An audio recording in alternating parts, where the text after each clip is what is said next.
Ladies, gentlemen, there's not much that could stop me and Asmon from hanging out in the FC with all of our cat girl friends and drinking Fantasia. But there is one man who, on his birthday as well, and Steven, we got to thank you. Happy birthday. Thank you for coming on the show on your birthday. Everybody in chat, be sure to... Happy birthday, dude. I didn't know that. Yeah, thank you. No, I turned 36, but I feel like I'm turning about 70 today.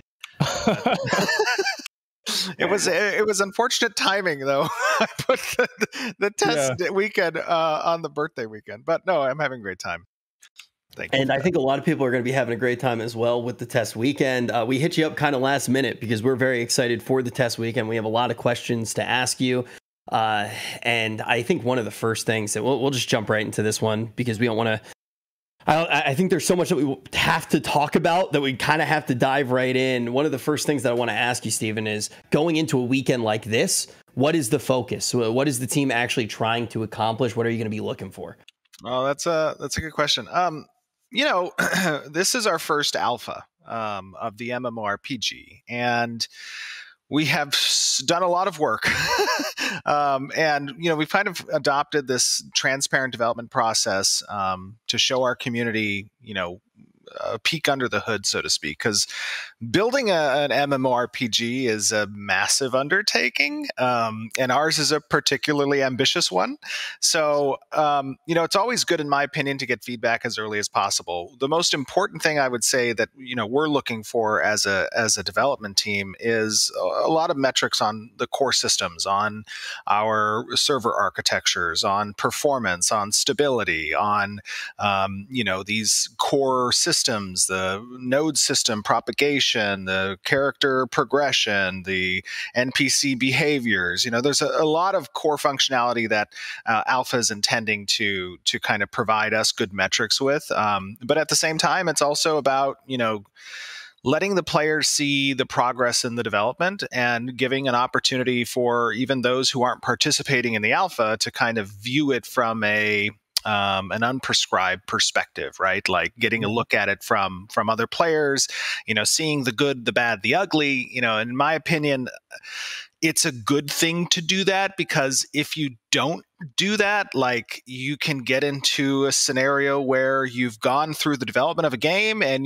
it's too late to make significant pivots and significant changes, and you okay, we're debuting this in beta and people get to see and provide feedback, and then it's too late to make significant changes before launch occurs, right? And I think a lot of us as players have kind of seen that play out on a few games that we participated in. Unfortunately, yes. Yeah, exactly. And it's never a good feeling. It's never a good feeling for the players, never a good feeling for the developers. So I think it's a good trend if, as the industry progresses, we, at least from a company perspective, from a development perspective, we lose that fear of showing early progress, because oftentimes, marketing departments will look and say, hey, we only get one opportunity to show the game, so to speak, right? And you can't always trust that players are going to look at an alpha and say, okay, this isn't finished yet, and there's a long way to go still. And they make their kind of, they make their judgment at the alpha stage, and we won't ever recoup those users. I don't believe that. I think obviously there are going to be individuals who make kind of assumptions and maybe don't go into an alpha with the right expectations. And, it's on behalf of the company to express that. It's on behalf of streamers and content creators to kind of help give the message out this is an alpha. And I think we can trust that gamers are going to look at that and say, all right, well, here's things I'd like to see change. Here's things I enjoyed in previous games that I played, and how can we view this progress as development continues? So that's kind of our two-toned, agenda with alpha is, one, obviously collecting the data that we need to collect and testing the systems we want to test, but two is also setting expectations so that players know this isn't a content test, right? This is a more technical oriented test. This is us making sure the servers are standing up and don't fall on their face, and players can connect and we get the concurrencies that we want and the performance that we're looking for. And that's I think a really important part of the whole weekend. Yeah, I think that, when I look at the project as a whole, Asmon and I, obviously no strangers to the MMORPG scene. We've been hurt a lot. We've been promised the beaten a lot dog of analogy. The metaphor. I remember that very well. Yeah, it's one of those things where, you know, after being MMORPG players for so long, it's really affected our hairlines to the point that our hairline actually matches the logo for NordVPN, the official sponsor of the show. Yes. And going into looking at Ashes of Creation, I have to admit, I was at first a little bit dubious, right? Because I'm looking at all of the systems, and I'm like, this is what I want. How can they all be there? And and it's just like, I don't trust anyone at this point. And then we had the opportunity to hear you on a lot of different streams, and I started to believe again. And I have so many questions about how hard it's been for you guys to get so many varying systems up off the ground and making them functional. And I kind of want to start with the node system, because to me, as somebody who, you know, have some background in game design, a lot of background in playing really bad MMORPGs and really good MMORPGs, I looked at the node system as one of those systems where if everything's going perfectly and you have the right amount of players, it's going to be one of the most exciting systems I've ever played. But if there aren't enough players, is it going to feel interactive? If there are too many players, are you going to have those FOMO moments where you're trying to rush from area to area to hit these large scale events at the right time? How does a system like that actually come together? How hard has it been to get it off the ground? You know, it actually, funny enough, the node system, while it's extremely intricate and it has a lot of components as part of the design of that system, it wasn't too difficult to get off the ground. But, you know, going back, I think first, even before we get into the node thing, I just want to say, like, the reason I started Intrepid is because of the feelings that you expressed when you first heard of Ashes, right? Like when I use that beaten dog analogy, like I was a part of the beaten dog syndrome. The reason I wanted to undertake creating an MMORPG, as crazy as this has been, is because as a player, my a large portion of my like social development growing up, because I started working at a young age, was through MMORPGs, like jumping onto Ventrilo and like hanging out with your friends in your guild and going and defeating the bosses and playing, you know, going through dungeons and getting wiped and like spending hours trying to kill, you know, the giant dragon, or, you know, having the enemies guilds fighting for castles, stuff like that was my experience. That was like my social development for the most part. And so MMOs had like a really special place in my heart. You know, I started playing when I was 7 years old with Neverwinter Nights on AOL, and pretty much played every MMO, you know, since then. And I was really disillusioned with the state of the genre, because it seemed like a lot of the MMOs that we were getting as a player base, at least in a Western audience, was Eastern ports over, right? And a lot of times, like, you know, they had cool mechanics and good stuff, but just the monetization practices completely destabilized any player-driven economy, or you know, the retention of those players, and it was just so ridiculous. It was so ridiculous. I mean, I have the story of like this one game I was playing, and there was this mount that I really wanted, and they introduced the mount. It was a bear in this loot box, and like it was a super rare bear mount, and I purchased so many. I'm ashamed of myself for doing it, but like I purchased so many of these loot boxes. Like I think I spent like $700 to get this bear. It wasn't like anything special. It was just a cool looking bear. It wasn't like a powerful bear. It was no like difference in game design or anything. And literally the next month they put the bear on the marketplace for $10, and I was just oh my god! Did you get it? You got the bear, right? I got the bear after like $700. Right.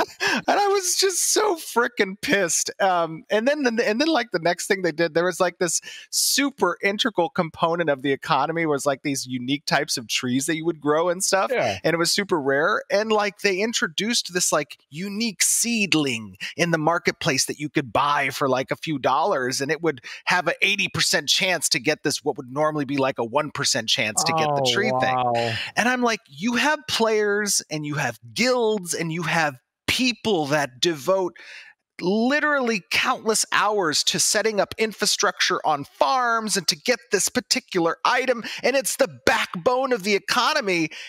And you introduced this in the cash shop? Are you guys crazy? Like, I lost half my guild when that happened. So anyways, like that was like the staging point for me to start thinking about, so all right. The seed, it wasn't just a seed. It was the seed for Ashes of Creation as well. Is that what you're saying?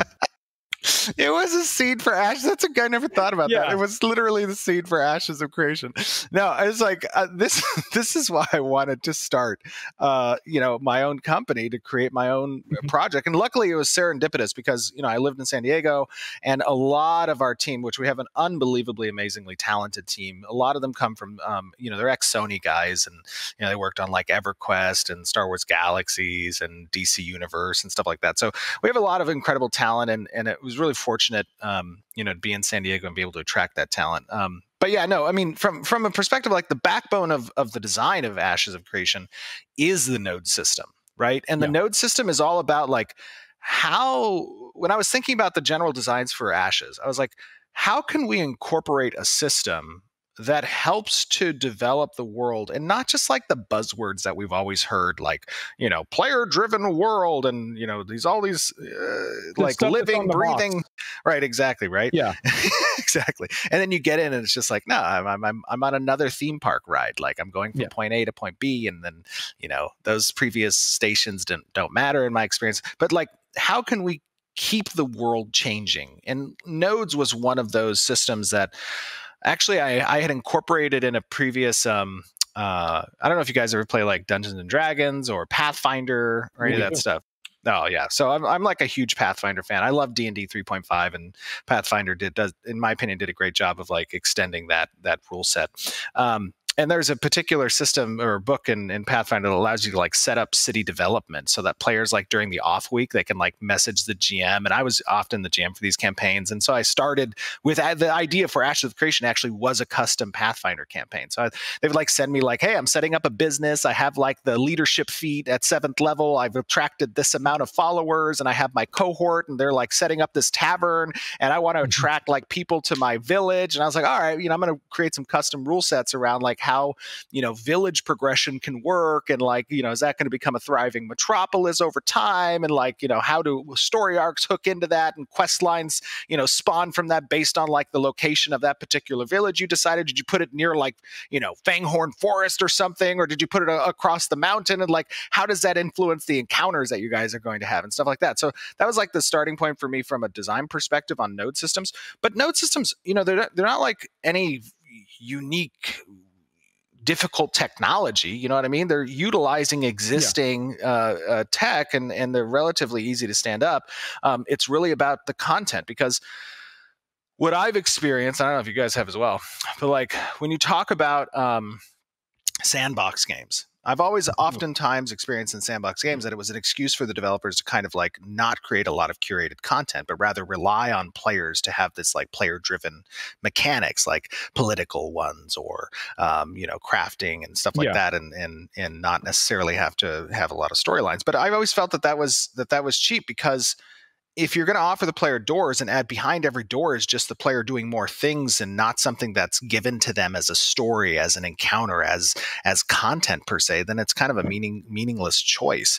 So the nodes are really just a hallway of doors. Those behind every door is a different type of content, and depending on how the communities determine which nodes they're going to progress, which cultures are the primary contributor to that, nodes reflect those cultures, nodes reflect those decisions, and it offers those doors that have then the different types of raid boss, the different spawn tables that happen, the different reward tables, organizations that get introduced, whether it be religious or guild oriented. All of these systems through the nodes is how we kind of surface content to the players, and it's an integral component of the world's development. So standing that up was like our first objective. I think it was like back in 2017. We had our first like node experience collection, because nodes have these zones of influence around them that kind of collect player activity, whether you kill a monster, or you harvest a resource, or you craft something. Taxes? They do. Nodes do collect taxes. Yes. So nodes have player governments, and they have different types of elections that can exist. Right now in alpha, you're going to experience the scientific government, and that is essentially players become citizens. They must own property to become citizens. There's 3 ways that you can own property, whether through an instance apartment building that the government can elect to build, static housing that exists within the node, or freehold systems that players can place down. When they have that property, they may then apply for a citizenship. You may only ever have a citizenship to one node, and that grants you certain access to different types of content wheels. Then you elect a government, and the scientific method is through democratic election. We have military nodes that actually are arena. You fight to the death for the mayor. We have a religious, which is more service-oriented, kind of repeated quest completions. And then you have economic, which is kind of oligarchical, which is kind of like an oligarchy, where you kind of bid for the mayorship, and then the mayor can select the tax rate. That tax rate gets applied to merchants, that gets applied to purchasing a property, it gets applied to different services, and then a portion of those taxes actually flow up to the governing castle as well. So there's 5 regions over the primary world, and each region has a castle that has influence over the nodes, and they collect a portion of those taxes as well. Okay, so a random person in chat actually just asked this question, so I wanted to ask it really quickly. If your friend is a very popular streamer, like let's say your best friend is a really popular streamer, could you profit off of the taxes which he charges? No. So the taxes, when applied to a node, actually are kept within the node's coffers and must be spent on specific services and or defenses that can apply to the node. So it's not like, oh, I get elected as mayor, I'm going to collect these taxes, and now I'm just going to pocket the money. There's no corruption. Have you considered changing that mechanic? There's no corruption. Is that right? Wow. Okay, to be fair, to be fair, there could be underhanded tactics that get applied. So, for example, mayors have control over setting up trade agreements. They have control over setting up caravans that transfer goods between different nodes, applying alliances or war states between the nodes. So a mayor could, let's say, for example, determine, hey, I have 2 available trade agreements that I can create with different nodes nearby. Let me talk to the mayor or the guild that's predominant there, and let me see what they're willing to provide me in order to influence what trade agreement I decide to set up. So there could be some systems that take into account a little bit of underhanded tactics there. Well, it's just a give and take. You know, that's really all it is. It makes perfect sense. So for anybody who's not as familiar with the node system, let's say your node is next to a mountain. What is the evolution cycle of that node?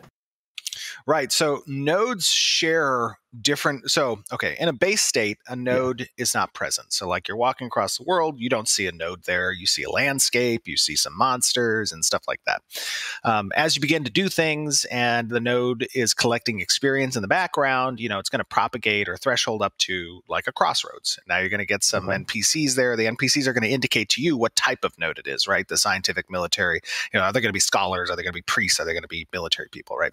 So then you're going to get an idea, okay, well, I know now what type of node this is. Do I want to continue my efforts in helping to, you know, create this node, so to speak? There's going to be new systems and services that come online. There's going to be new merchants that are there at each stage. There's going to be new quest lines, and those quest lines are going to pull from the surrounding area, right? So nodes share points of interest, right? And points of interest get placed in a form across the world. And as nodes advance, when they get to that village stage, their borders are constantly growing, and they're locking out neighboring nodes from advancing as well. So we have 103 total different nodes that will exist in the world at launch. And when they reach a certain stage, they start to activate that government system, that citizenship. That's at stage 3. They can go all the way up from a crossroads to an encampment, to a village, to a town, to a city, eventually a metropolis, right? And a metropolis is going to cover or have influence over 1/5 of the total world size.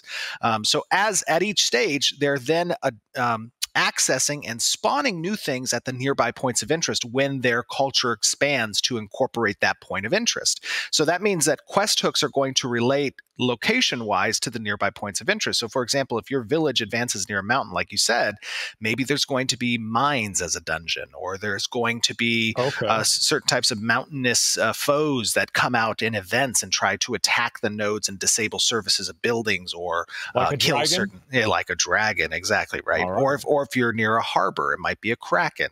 These are the types of advancements that reflect kind of the way the server's going to evolve. And the cool thing I think about how nodes interface with the server progression is that each server is going to experience different types of progressions, and that's something that's cool to me too. Because historically in MMOs I've played, I don't know about you guys, but like each server's the same, and the new player experience follows generally the same path that players who came before experienced. And that can be kind of cool because you have some familiarity, but at the same time, it can be a little lackluster because all the guides online, like, you know exactly what you're getting into. There's no exploration, there's no adventure. There's like, all right, let me just rush through these beginning content areas and these, core quest lines so that I can get to the quote unquote end game of the MMORPG. What nodes provide is it's very likely, since it's based off player heat mapping in the world, that for the first like 6 months of a particular server's lifespan, you're going to have the majority of the large nodes exist near the starting areas. So you're not going to experience what traditionally has been a problem for MMORPGs, where like you enter the world and the biggest attraction of the MMO, which is that social interaction, is not present for you for the first 50 levels because nobody else is there, right? Like that's the crappy thing I've experienced, and like partly why I don't like to even join MMOs that launch, after 6 months. I want to be there when the party. Yeah, exactly. You're late to the party. And it's playing a game on day one feels so good, man. Like, it's awesome. Everybody's doing the same thing. Everybody wants to do everything. I love that. And so you're saying that each server is going to have its own different way that it evolves. So like, for example, like with a lot of games, like you have stage 1, 2, 3, and 4, and most servers just go through 1, 2, 3, and 4. And what you're saying is there could be stage A, B, C, or D. They're completely different directions. And not only that, but actually those stages are regionalized. So for example, one particular region of the map might be more advanced than the far side of the map, right? So it's kind of based on how the player population moves. So for example, if there are different starting areas, like we have different starting areas based on kind of the race, because players are returning to this kind of forsaken world that's had a apocalyptic history. The primary antagonists are these, kind of firstborn of the gods that turned to the dark side, and like they came and in these harbinger comets and like landed on this planet, and they killed off the the children of the gods, the dwarves, the elves, the humans, and the orcs, and then they evacuated this planet of Vera to Sanctus and through the portals, and now they're returning thousands of years later because the goddess of creation's avatar is this phoenix, and the spark of life is kind of bringing these people back to the world. And now you're rediscovering what was your lost, ancestors' home, and these adversaries that are, just filled with corruption are like perverting every part of the landscape. So based on how player population looks and where players choose to start, because you can select a race like human, but not necessarily have to start at the human starting area. You can choose to start at a different portal because you're coming from Sanctus, right? And based on how different server populations evolve will determine how that heat map of node progression exists in that particular server, and is going to completely change the dynamic of what that world looks like from a regionality standpoint. And one of the things I was saying was like, that problem of entering into that empty, landscape of starting areas isn't going to be present in Ashes, because those starting areas will likely be the most advanced nodes over the first like 6 months, let's say, of a server's lifetime. So as players join in, they're going to be in a highly populated area where end game players or higher level players are coming back to that node to receive the quest lines, to participate in the organizations. That's their guild hall location. It's like you're going to be thrust into the middle of this highly social environment where players are all around you while you're doing your early level stuff. And actually that early level stuff is going to be compounded by the opportunities you now have at this node that's been established nearby that people in a linear history didn't get to experience when they first started started the game. It's going to be a completely different experience for players 6 months down the road than it will be for players who were there on day one. And I think that's a cool kind of history that, is unique. It's not the same process every time a new player joins. Exactly. Yeah, and like so different servers. I was gonna say the same thing as you, Rich. I think that you could RP in different places on different servers. Yeah, and it's like each server has its own story, and so if you're playing on one server and you want to re-roll on another server, you're gonna have a slightly different Ashes of Creation experience. Exactly. Okay. Okay, so I want to do a little thought experiment. This one might be a little bit tricky because everything with the nodes sounds very exciting to a player like me as well. But let's pretend, let's pretend for a second that I'm an idiot and I'm not really great at understanding systems or playing video games in general. And I'm just walking through the world and the nodes are, can you be a player and not really understand the nodes and still enjoy the game and just take it as it comes?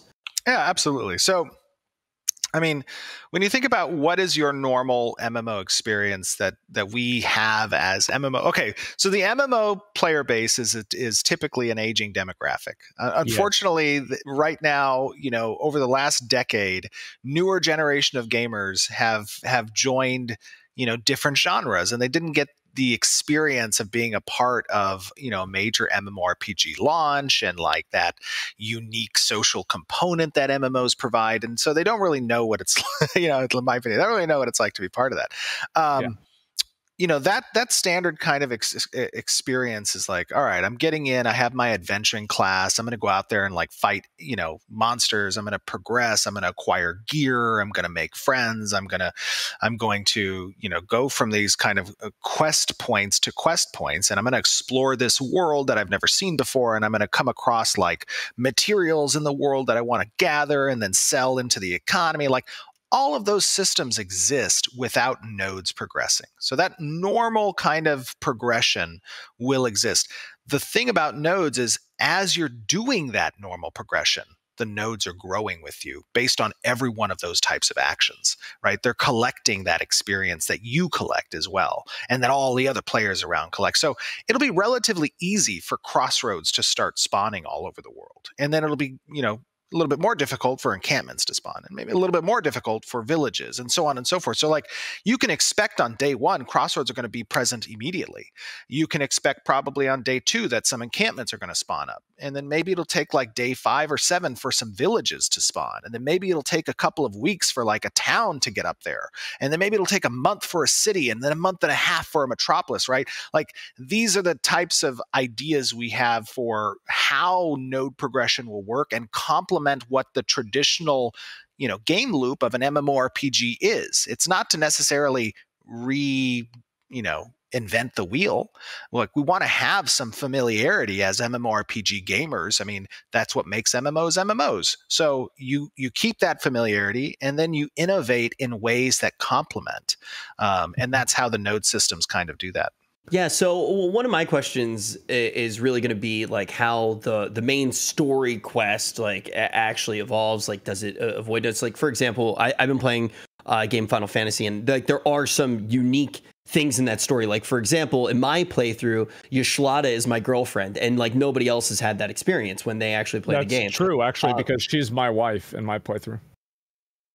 We'll talk about this later. We'll talk about this offline. But the thing that I'm curious about is, let's say the nodes on one server are state A, and then the nodes on another server are state B.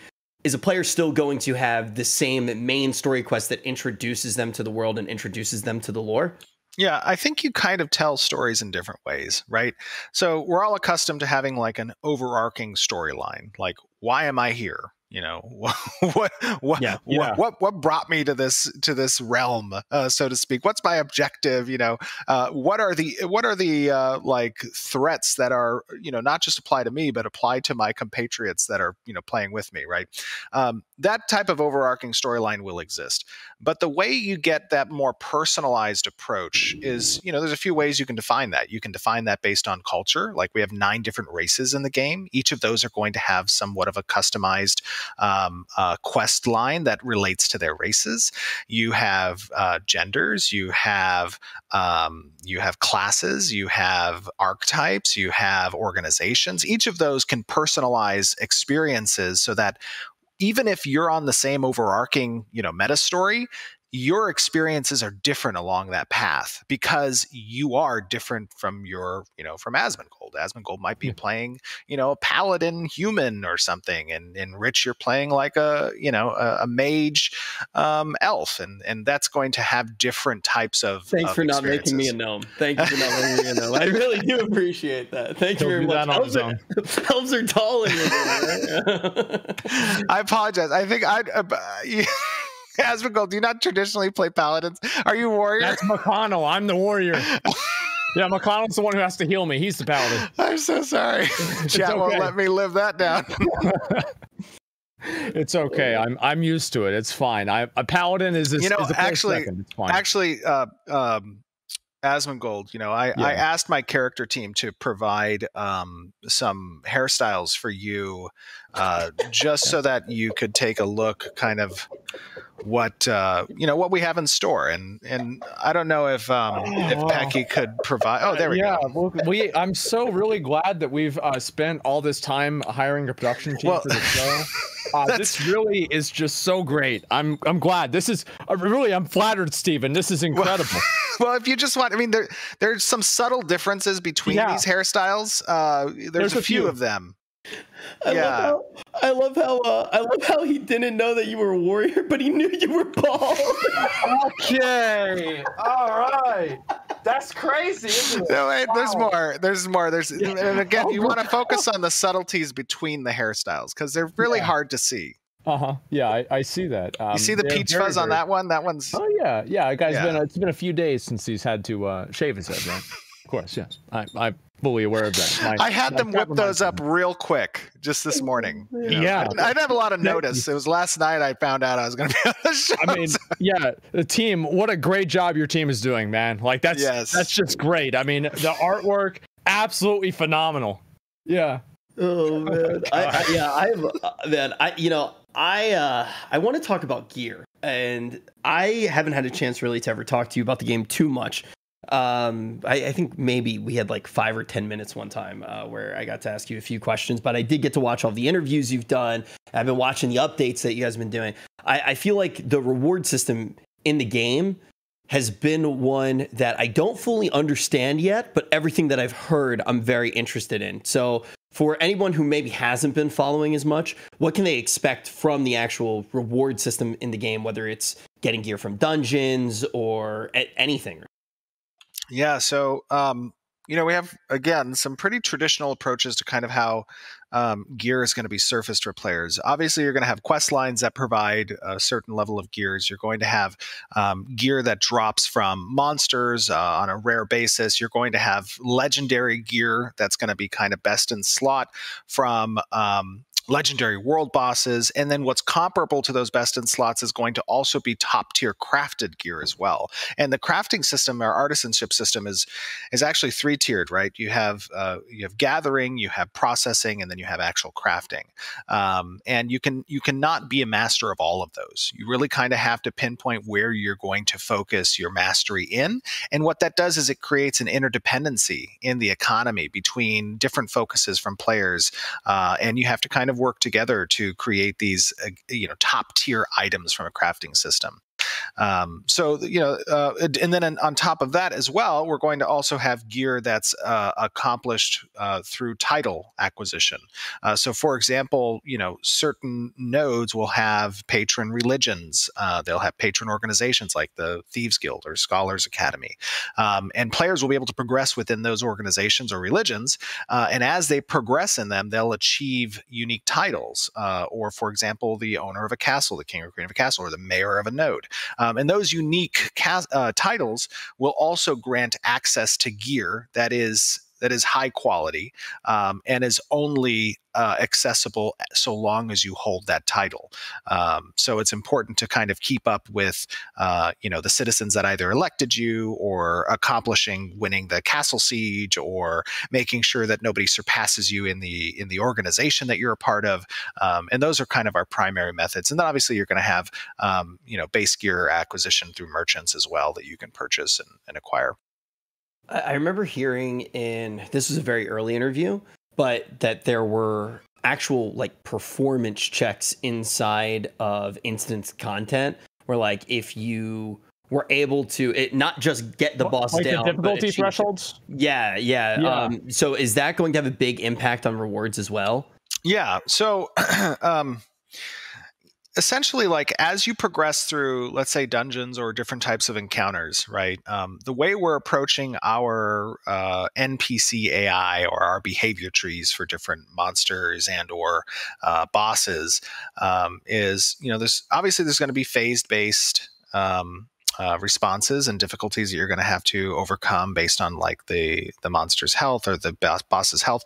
But there's also going to be certain key performance indicators that's looked at from the participation of a particular group or raid, and whether let's say players come with too many players, that's going to activate additional AoE abilities. It's going to activate additional terrain hazards and environmental hazards.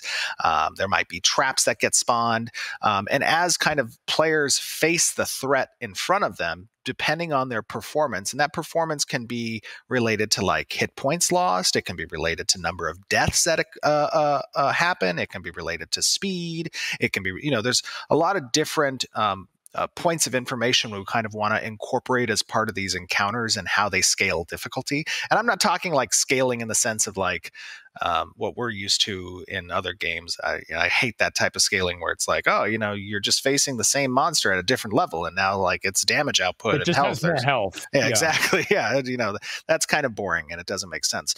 But if it's a strategy perspective, right? Like the monster's now utilizing some of its environmental hazards and traps, or it's like having different types of strategies and what type of skill usage and the cycle of that skill usage, and like you're not going to come and just tank and spank the same encounter over and over and know the mechanics every single time, because those mechanics might change. That's, I think, something that's going to be cool. And then based on your performance could impact the reward table of that particular encounter as well. So like, if you're encountering the monster at its highest difficulty setting per se, because of your performance as part of progression in that encounter, that might change the reward tables. But we're still playing with that. I think that's something that's important. The whole purpose of alphas and betas is to obviously test these ideas, these theories, and see how we actually want to approach them. But I think it's a unique way. It's a different approach that I haven't experienced in MMOs previously, and I think it kind of raises the stakes a little bit in strategizing your approach to these encounters. I think that's really interesting. Like I can give like an example in WoW. Like there were a few fights in Ulduar where if you did them a certain way, or if you killed them fast enough, it unlocked hard mode loot. And I always thought those were some of the coolest and most interesting mechanics that the game ever had to offer, because it wasn't something that you clicked a button for. It wasn't something that you activated in a menu. It was just something that you played the game and created by yourself. And I think it just creates that immersion. I love that idea. I got banned for 4 Towers Flame Leviathan, actually. Because you cheated with a ability that was bugged. World first, baby. World that's first. What matters, right? I still got it, and I also got a 3-day vacation right after.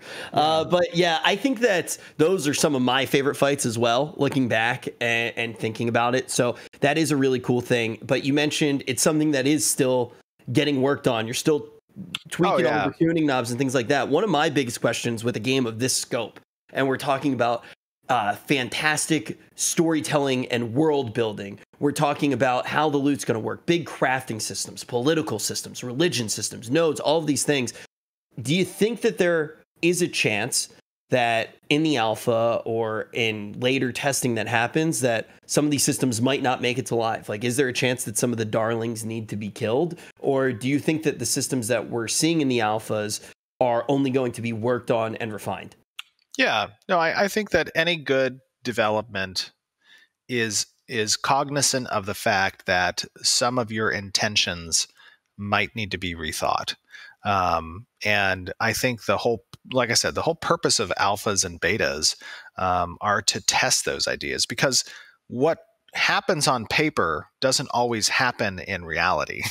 And you can have this kind of, pristine view of what you want to do, and that can change in a moment's notice when you see player activity doesn't go the way you expected it would go.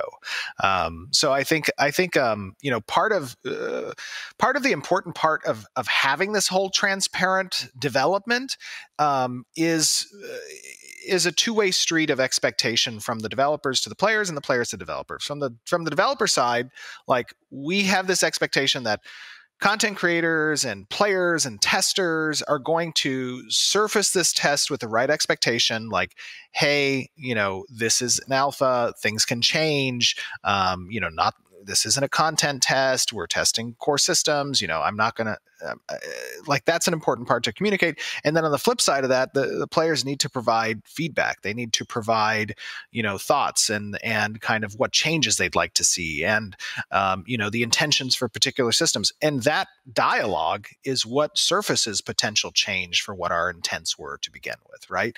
And if you're not willing to make the change, then what's the point of the dialogue? Wow. Yeah, that makes a lot of sense. I definitely agree with that.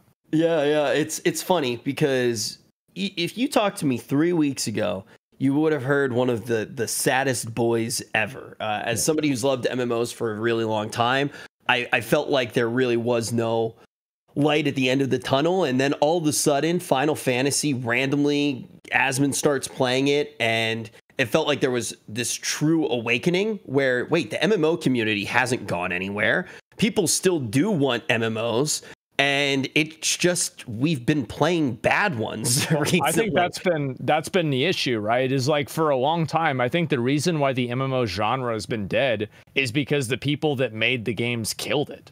And that's the reality. I mean, there's just been tons of games that have these, Stephen, as you were saying, right, these oppressive monetization systems where you're just buying these things that invalidate player effort. And these types of things, I feel, are just so demoralizing to a player, especially whenever you take a type of game that's built around time investment, a type of game that's built around emotional and personal investment, and then you take that and you reduce that to like a monetary amount. There's no surprise. And honestly, it's really nice to see things changing now. It really is. I have to be careful because I got myself in trouble. I remember. Yes, the message. Because I'm a player first, I feel. And I have similar opinions. But trust me, I've got myself in some trouble before too. I know we don't know each other very well, but I used to have a job 6 times, and it never ended well. It never ended well. I can't tell you enough how much I resonate with what you just said there. I think one important note though is like in my experience over the last 5 years now, or 5 or 6 years now, having started a development company, is that I don't place that blame on the developers, like the developers themselves, the people making the game. I don't place the blame on. I place the blame for that type of short-sightedness and just general ignorance on more the corporate orchestrators. They're obviously companies. Okay, one of the great things I feel about Intrepid and Ashes of Creation is that, I don't have investors that I have to, or shareholders that I have to answer to, right? At the same time, like the other companies, when they make these types of monetization decisions, they're focused on kind of the bottom line and how they can, essentially, and they have to service their shareholders, right? They have a fiduciary responsibility to shareholders. But the problem is with that philosophy, in my opinion, is that what do MMOs do great? And really, it's retention. Like new player acquisition, not so much, right? That's a difficult subject a lot of times for MMOs.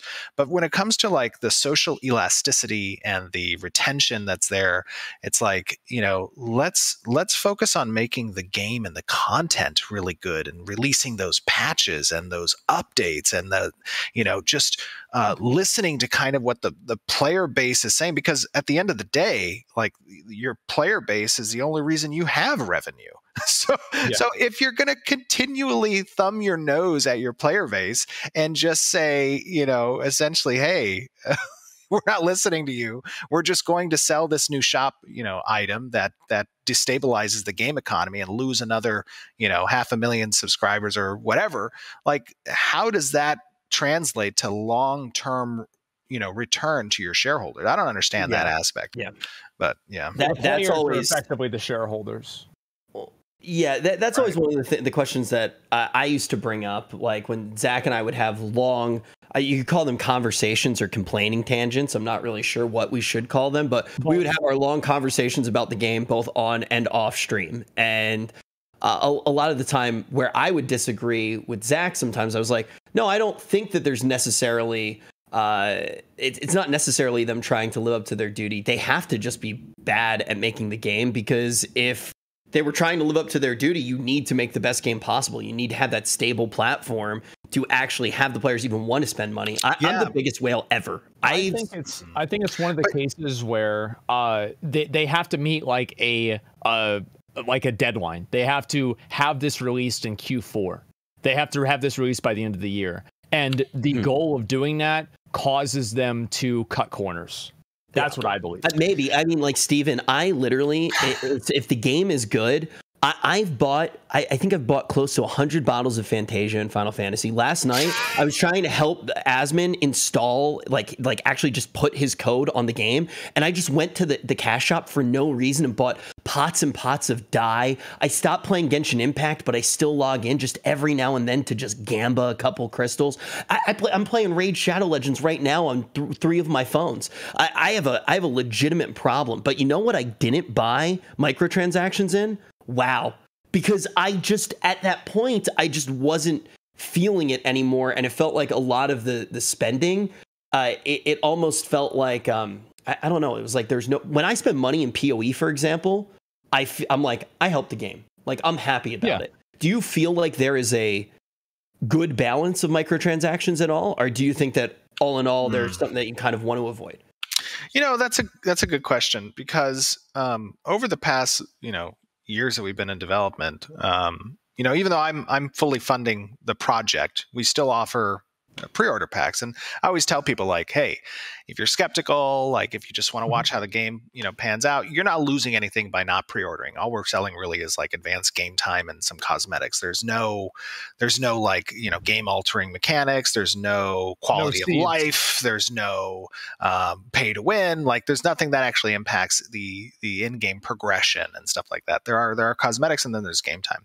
So I tell people, like, sit back, watch the development, join the community, come on Discord, go on the forums, give us your feedback. Like, the whole purpose of opening up NDA in this state, which is super bare bones and super early, is so that everybody can participate, not just the testers, but like anybody watching can go and like give, opinions and stuff.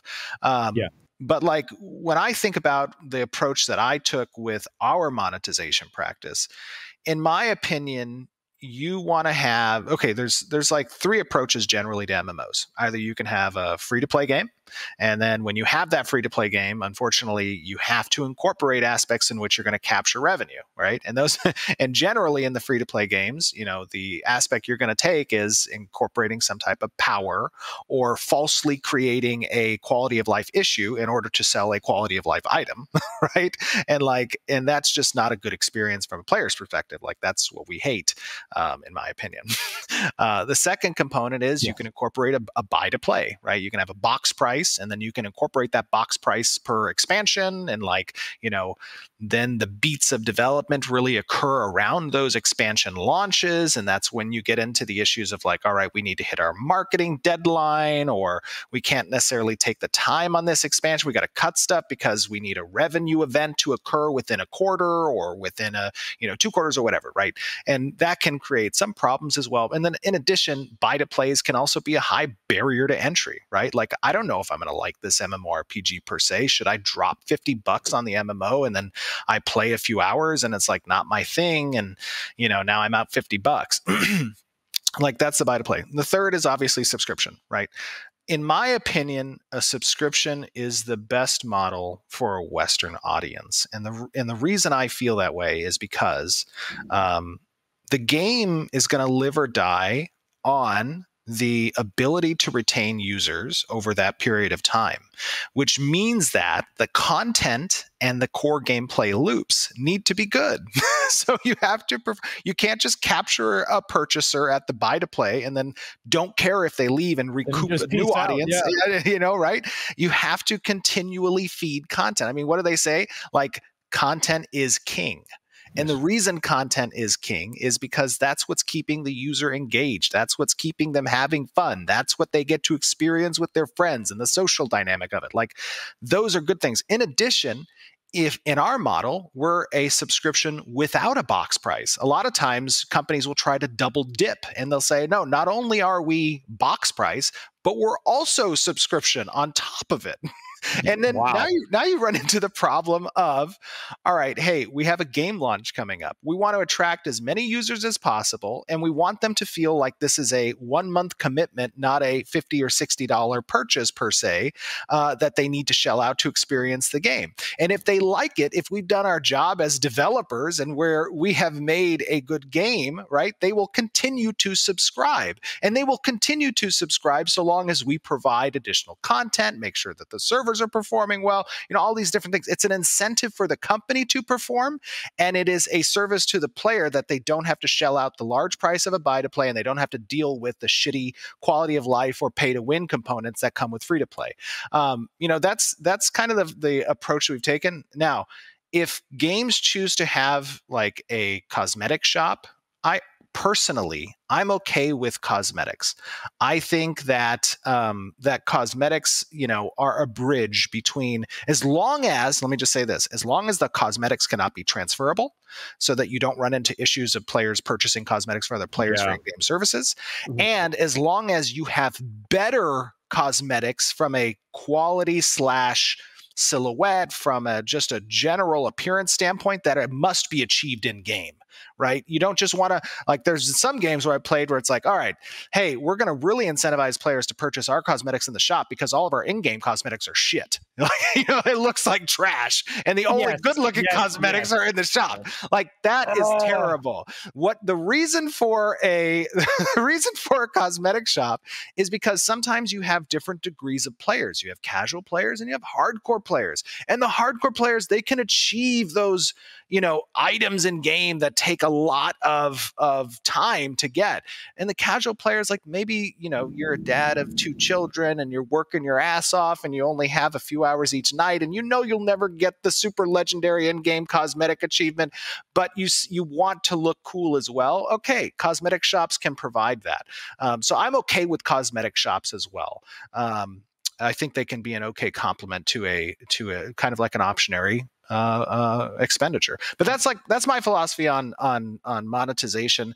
I think that's the best way to foster a good environment for the player base and the company to continue to perform, and the player base to enjoy without having to take the risks of the free to play and the buy to play options.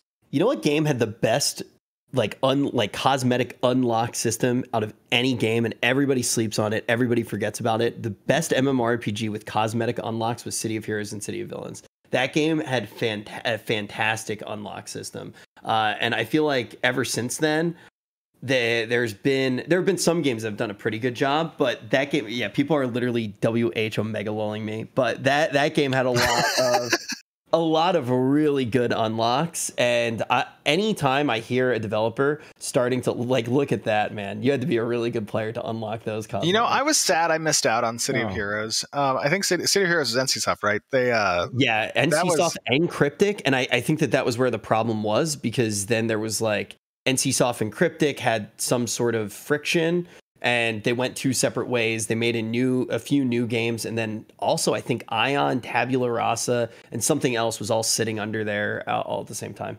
Yeah, I was I think when City of Heroes was starting to get a little bigger, I was still like deep in the Lineage 2 scene. Yep. I was a huge Lineage 2 player. I loved Lineage 2.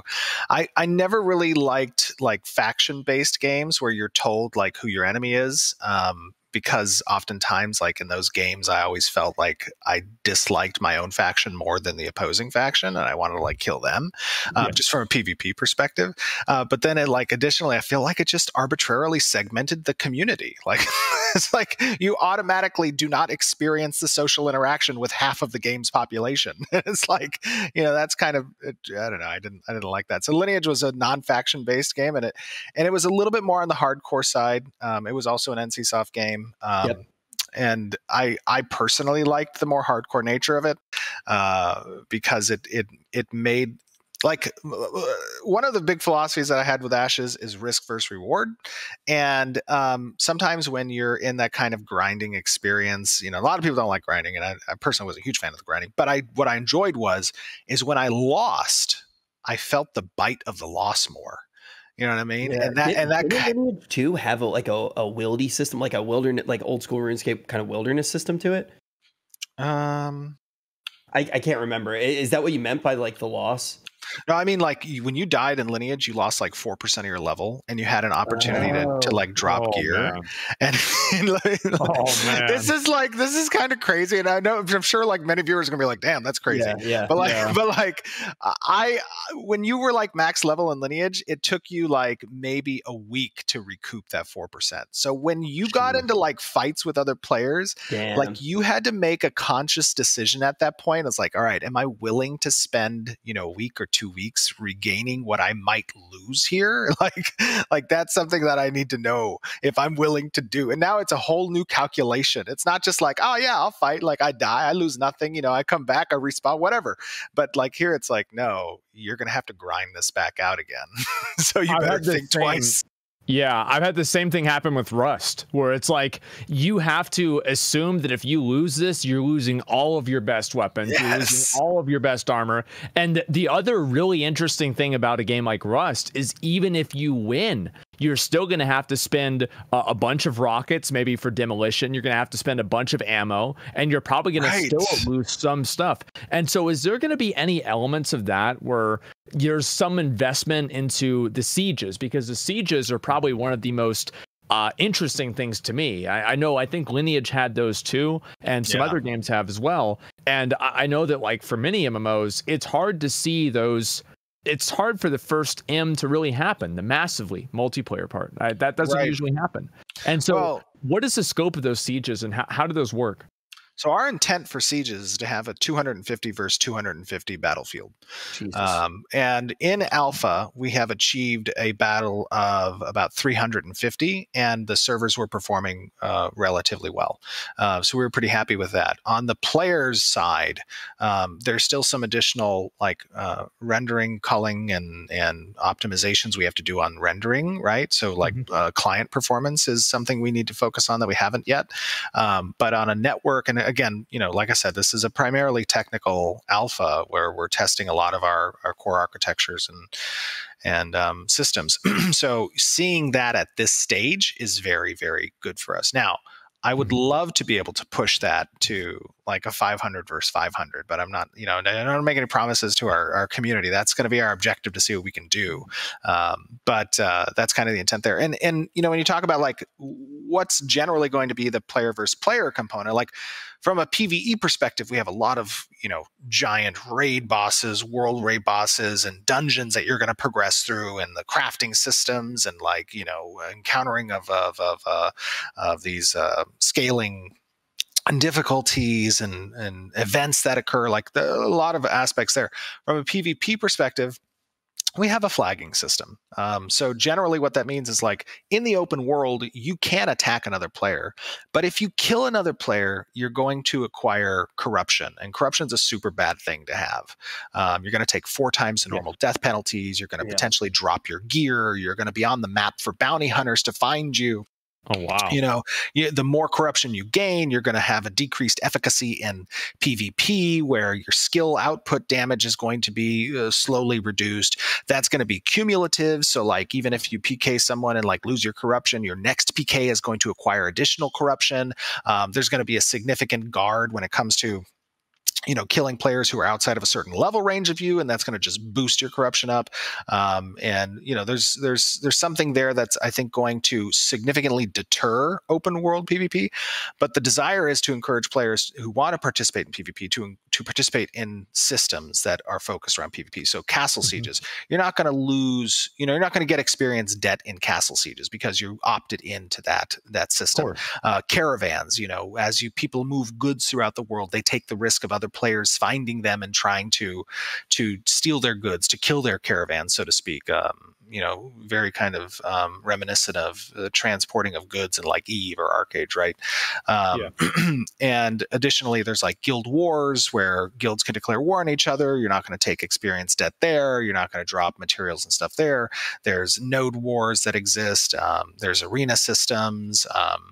You know, there's a lot of different kind of opt-ins that we want to kind of encourage players to participate in. But I mean, the idea there is like anytime you're engaging in PvP, it should be something that's meaningful. Like it should have consequence. It should have a risk versus reward component, because, you know, like you're describing with Rust, like when you make those decisions, it's a little bit more elevated of a adrenaline response. You know what I mean? Like if you're not going to lose anything. Yeah, exactly. Like those are the types of encounters that like light you up a little bit, and like you remember those later on. Like when I think about my time in MMORPGs, I don't think about like the curated things that I did per se, like what the designers intended for me to do. I think about the like player interactions that occurred. Like in Arcade I had a literal 23 or 24 hours straight PvP event. There used to be this like Kraken, and we had like ships of our side versus the other side, and our guild kind of, you know, was controlling the first like 70 odd Kraken kills on our server, and we had like these 20 plus ships that we were like boating around with, right? And the whole server like ganged up on us and were like coming out to interrupt our ability to kill that Kraken, and the fight lasted almost 24 hours. I actually went to, and it was straight, it wasn't just like, all right, let's break. It was like, no, your ship was destroyed, you rebuilt that shit quick, and you came back to the fight. Like people would take shifts, they'd go to sleep and come back. It was like something crazy, but it was a lot of fun, and that's like the event I remember most out of that. Or like in Lineage, we had like a fight outside of Garan in front of that little arena area where it was over you know, DVC or Antheris's lair, and like a hunting ground was the best, like the Python Pit, I think it was called. And like this guild or this alliance, Invincible they were called, came and like fought with our alliance, and we literally would just respawn and lose level after level, fighting for like 6 hours outside of Garan. Just like those are the types of events that you remember with your friends, and it's because those events had risk associated with them. It's because they had adrenaline. It's because they had, you know, like I totally understand. I remember last year whenever they originally brought out the Rust server for like Twitch, we were on the oil rig for like 6 hours, whenever normally it's supposed to be like a 20-minute thing, and we were right there. And then the final kill landed with a guy that was on top who shot a rocket at me, and I shot him in the head with a sniper while the rocket was coming at me.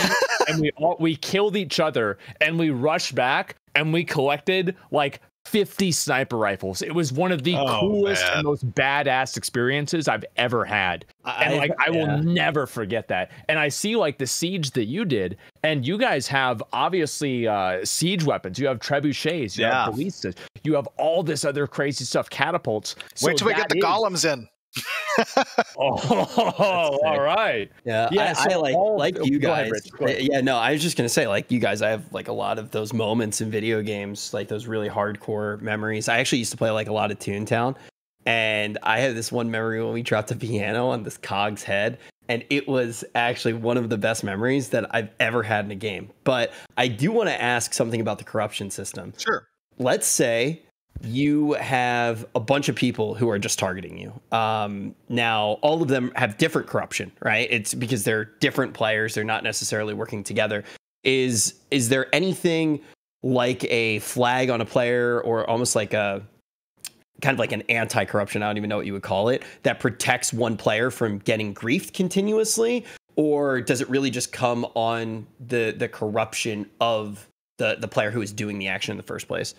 So so the way that the flagging system works is there's 3 states to a player's existence in the flagging system. There's combatant, where you're engaged in a fight with other combatants or non-combatants. There's a non-combatant, which means you're not engaged in, taking damage or killing any other combatants or non-combatants. And then there's corrupted. Now, corrupted players, if a non-combatant or a combatant attack a corrupted player, they do not receive the combatant flag. You can basically free kill and attack corrupted players without any detriment, without opening yourself up to attack from other players. Like, these are essentially criminals, right? And you're attacking those criminals. All right. If you attack other players who are not corrupt, whether they're combatants or non-combatants, you're going to flag for PvP, which means like another person can attack you and kill you, and everybody's going to go back to being non-combatants. Not a problem. Like, nobody's going to gain corruption. Like, you can participate in that PvP. When you flag for PvP, when you become a combatant, you're going to take half the normal death penalties.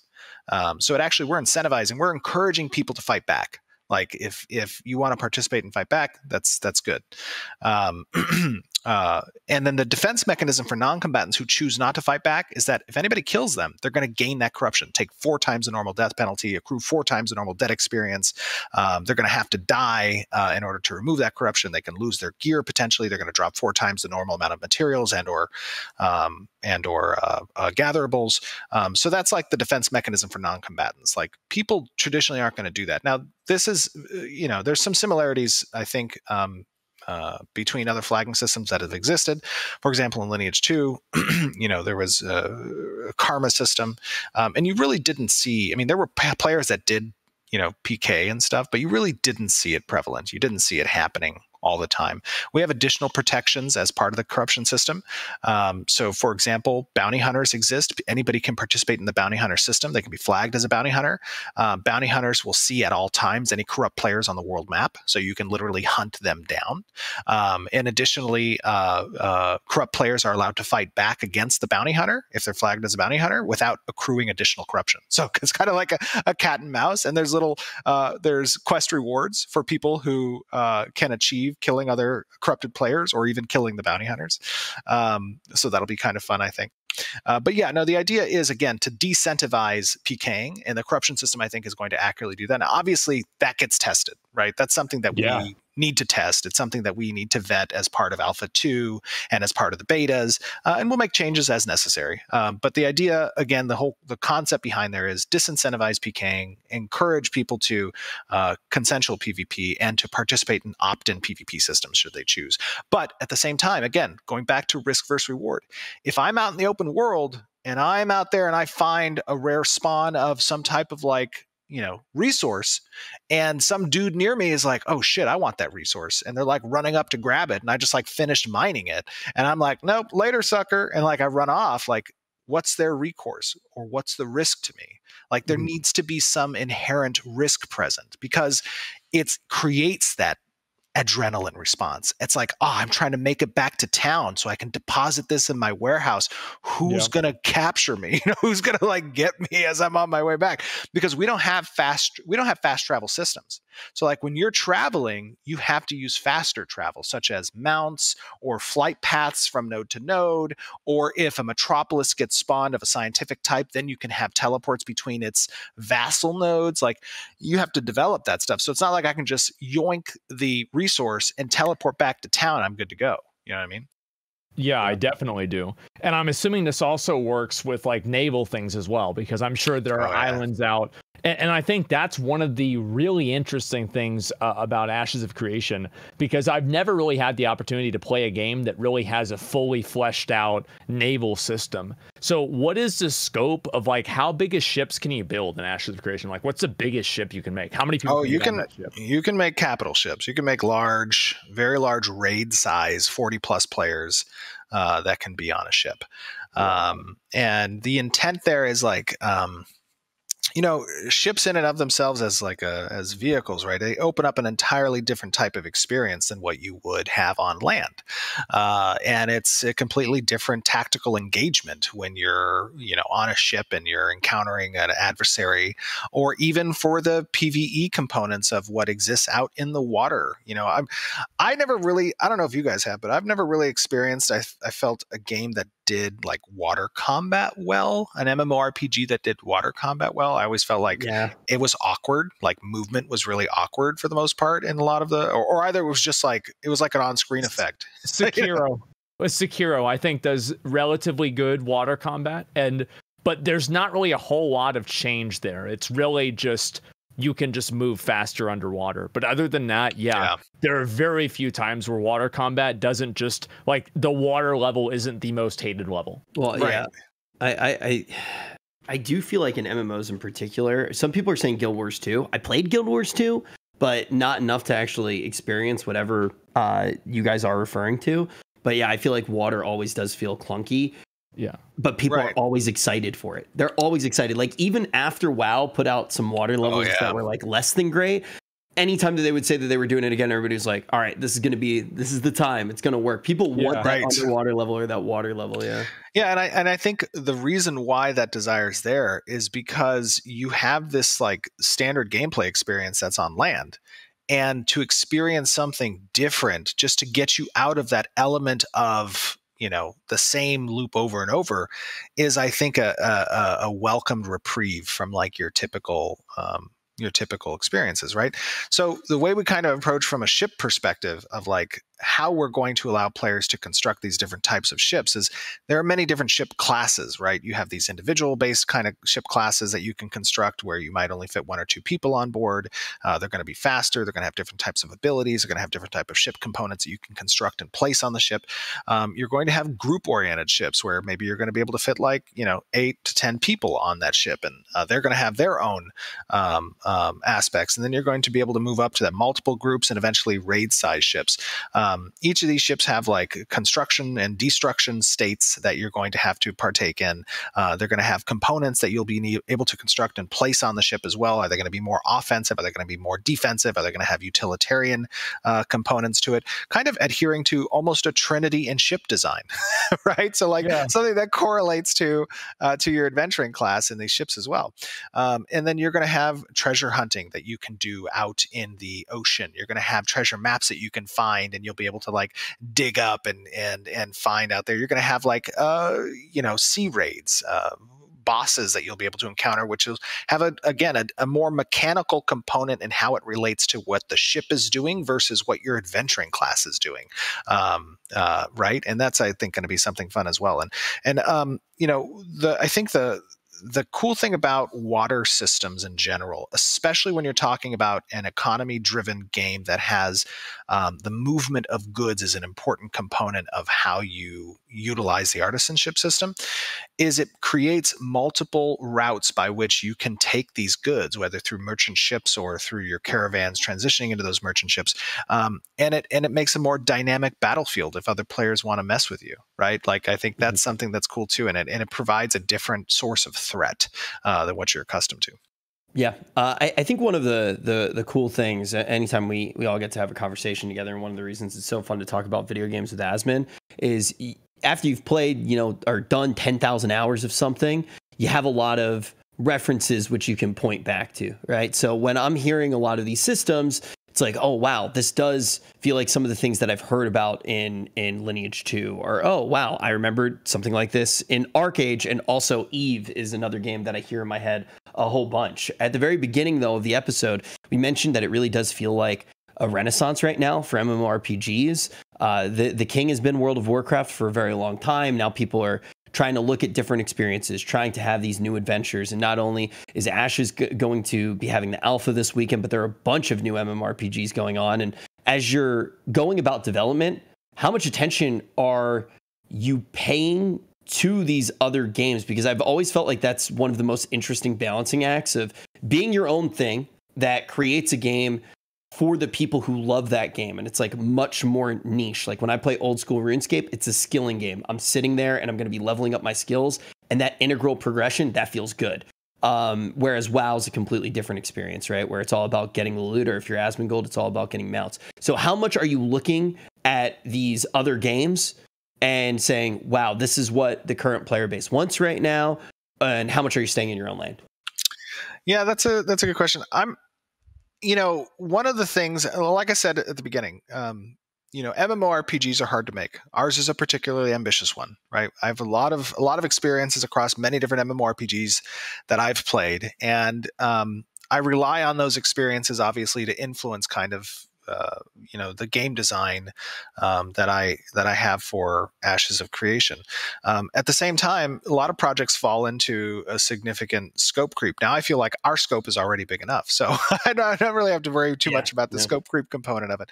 But when I look at what other games are doing, I don't really look as much at what the game itself is doing as much as I look at what the reception of the community it's creating that game for and the feedback that community gives that game.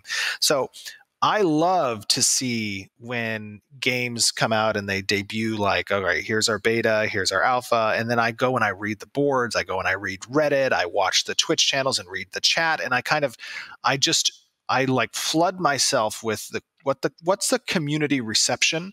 What's the feedback that community? Because oftentimes with MMORPGs, you can receive similar feedback across different types of game systems, right? Like at the fundamental aspect of what an MMORPG is, whether you portray it through a naval system or you're portraying it through, a castle siege system, there's similar desires that the players are looking to experience in order for them to have what's considered fun. Right. And a lot of times MMORPG players are going to share in that sentiment of what fun is. I mean, typically you'll obviously have some segmentation in the demographic of MMO players, right? You're going to have like tab targeted oriented players. You're going to have action combat oriented players. You're going to have more PvE focused players. You're going to have more PvP focused players.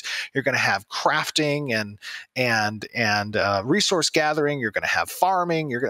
There's different pockets of what players kind of enjoy amongst the MMORPG community.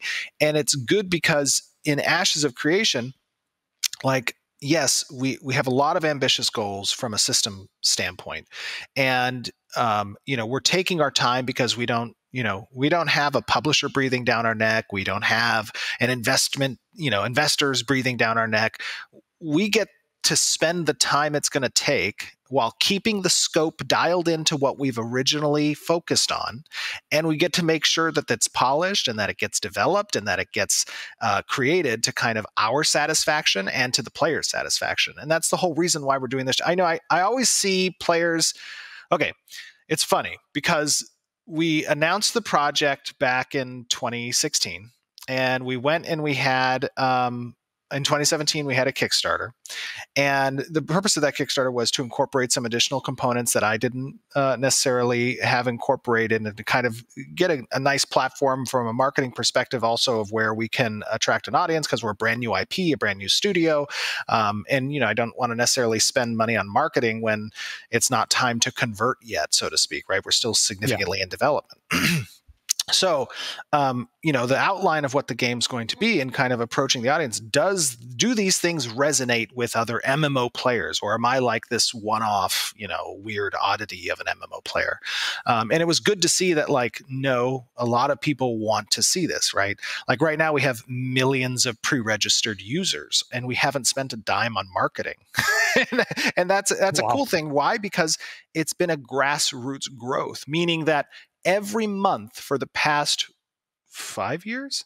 Every month for the past 4 years, we have had a development update stream every single month where we spend over an hour. We show the creation of art assets. We show the development of the world. We show the development of these design systems. We, talk about okay, here's what we did this month.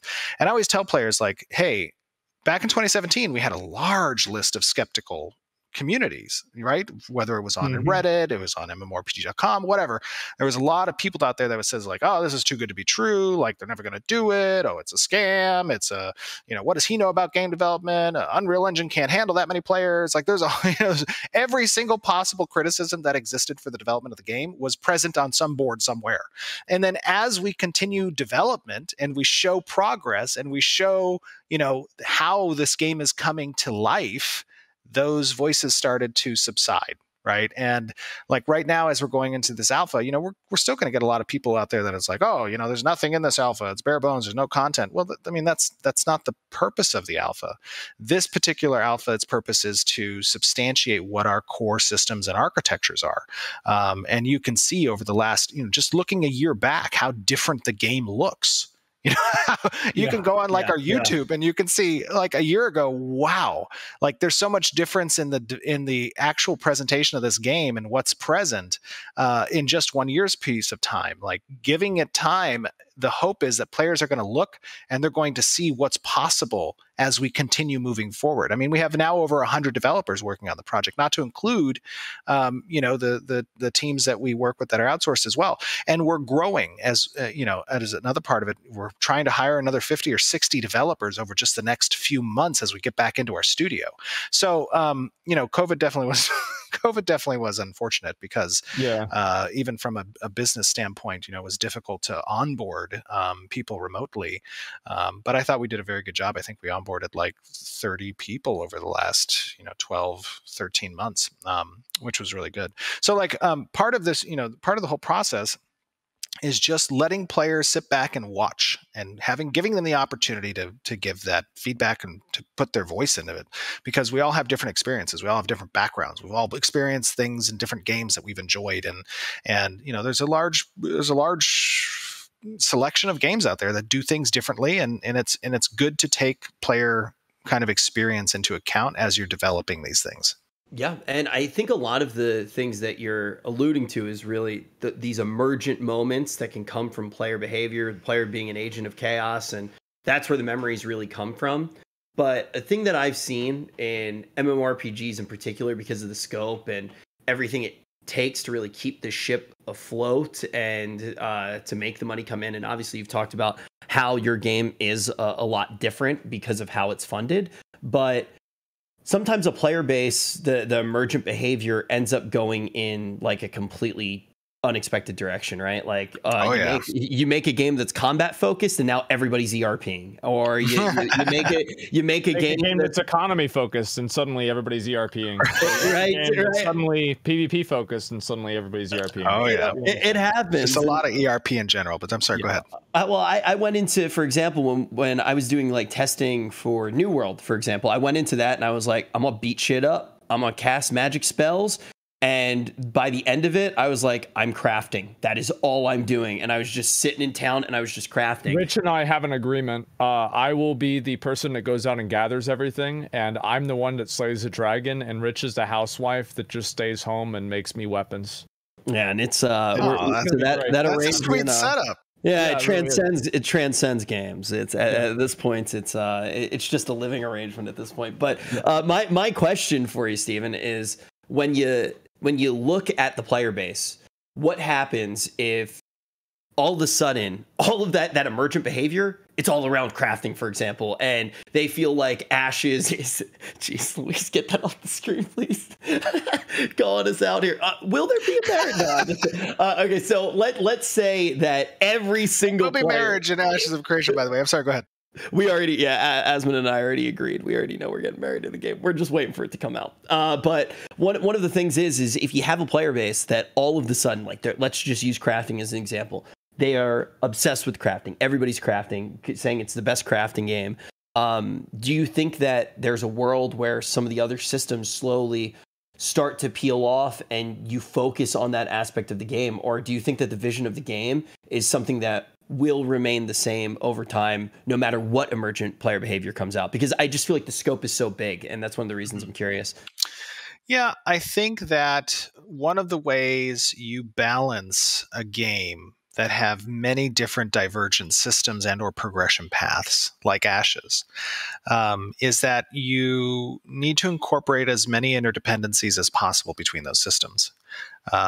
So that it's a push and pull situation when players spend focus or community spends focus in one direction. Now, with that being said, obviously the way you kind of try to identify those things as much as possible is through testing. So, having as many testing periods as possible, even though we're now just dropping the NDA for alpha, we've been testing in alpha with our, almost 15,000 Alpha 1 testers for the past like 8 or 9 months, I think.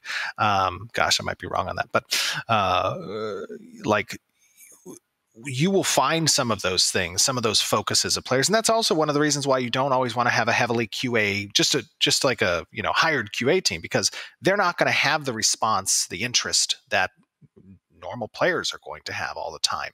Like we have our own internal QA teams, and our internal QA team is unbelievably amazing. But also at the same time, you want to have that fresh kind of perspective from the players, from the players that are participating. So testing a lot is going to identify some of those, as you described, you know, areas where players are really going to focus, perhaps outside of what we would come to expect. But at the same time, it's like, if the development of these systems is created in such a way that there are interdependencies between these different focuses, is it right for the developers to step in and change things out from under the feet of the players? Like, there's a reason that they're focusing in those areas. Now let's build upon that. You know what I mean? Like, it's not let's rip out per se. The players have given us a direction. Okay, great. Now we know our next update is going to be focused around the activities that the players enjoyed the most. Like that you don't want to shoehorn a population.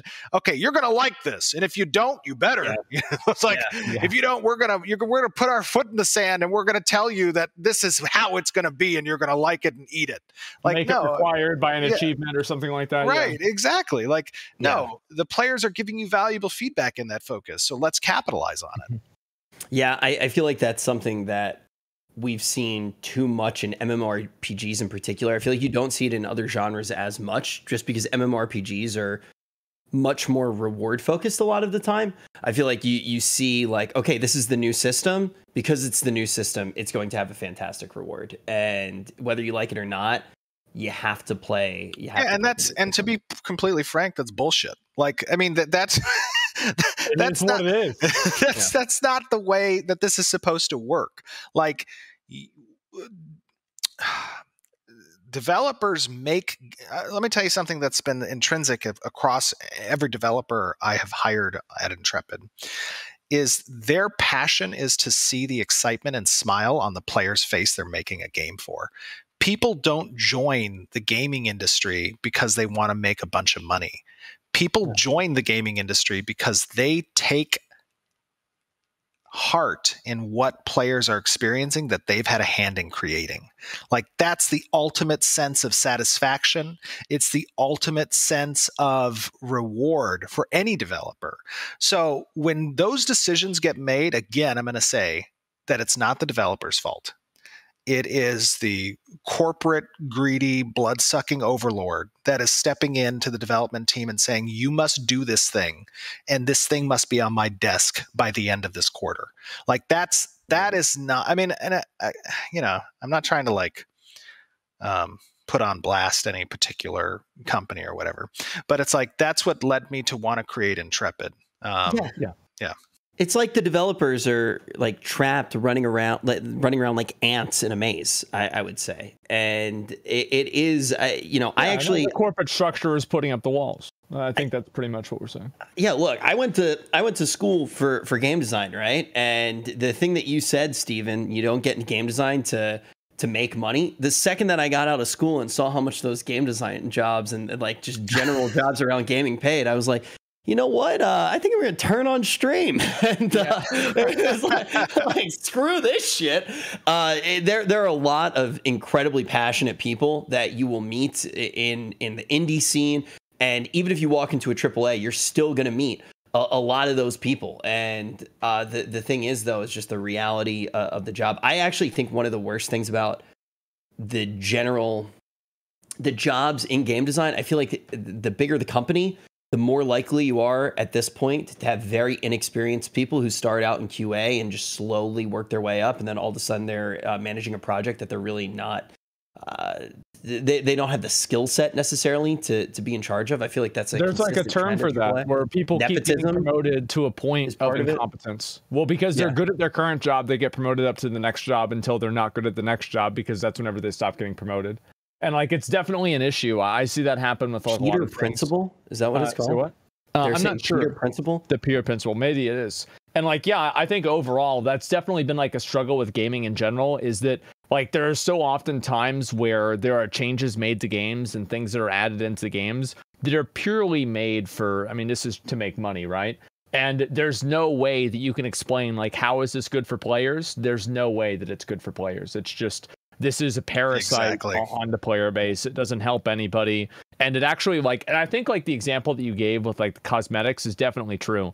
Many people don't have resentment towards cosmetics whenever the in-game rewards are great. But whenever the in-game rewards are lacking and the cosmetics are just the end all and be all, it's like, you know, you're either wearing a burlap sack or this giant, you know, like massive, you know, plate armor that has, you know, flags coming off of it if you spend $20. Yeah, it's just, it's not good. And I think the cannibalism there is what people really resent, not necessarily the store itself. I think that's really at least how I feel about it. Yeah, for sure. No, I think another component, by the way, when we implemented like our cosmetics that are part of the packages, is that like these aren't things you just get on day one either. Like you have to actually earn the in-game item first to apply the skin. So really? Okay. Yes. So it's not like you're purchasing a mount and like, oh, I have a mount on day one. You know what I mean? It's like, no, you must achieve the comparable mount first, and then you get to apply the cosmetic as well. So like, you know, I think what you just said is right. It's like, players have just experienced the bad way of doing cosmetics, and I think there's a good way that's healthy, and again goes to support the game, and at the same time, you know, provides, I think, an option for less hardcore players to achieve visual diversity, you know, things that they enjoy. That makes sense. Rich, you want to go ahead and get some questions in there? Yep. I know people have had a ton of questions. I'm already on it. I'm reading through them. I've got one right here, and this is one from Radovan over on Twitter. He says, please ask if we will have naval combat with destroyable airships, and if we will be able to make nodes on islands in the middle of the ocean or sea, if there are any. Holy shit, there's a lot of questions there. So you can't just make nodes where you choose. Nodes are predefined locations that exist within the world as they relate to nearby points of interest, right? Because again, they share those points of interest. You won't see the nodes at first, and as you do things, the nodes will then progress, and you'll be able to identify, oh, this is a node location. I'm going to do things here. It's going to have quests that loop for me, and I can, you know, whatever. There will be some nodes that do exist on islands, so that is a yes, but you won't be placing them. Are there airships that you can fly? No, there's no airships that you can fly around. Will there be, I think the other part of that was like, is there naval battles and destruction? Yes, there's naval battles and ships. Yes, the ships are destroyable. Okay. One of the cool things about the ship system is that you're not just going to be able to get your ship destroyed and then like float out in the water and rejoin the battle after some like 2 minutes of repairing and spawn the ship just in the middle of the water. Ships can only be spawned from land locations. So like if you lose a battle at sea, there's a consequence there. You're not just going to have to face that same player. They're going to have to take time to come back out to you, which gives you the time for whatever the reason you destroyed that, you know, you fought that person, to either get their stuff, yes, or to complete the raid, or to, you know, travel with the merchandise, or, you know, whatever.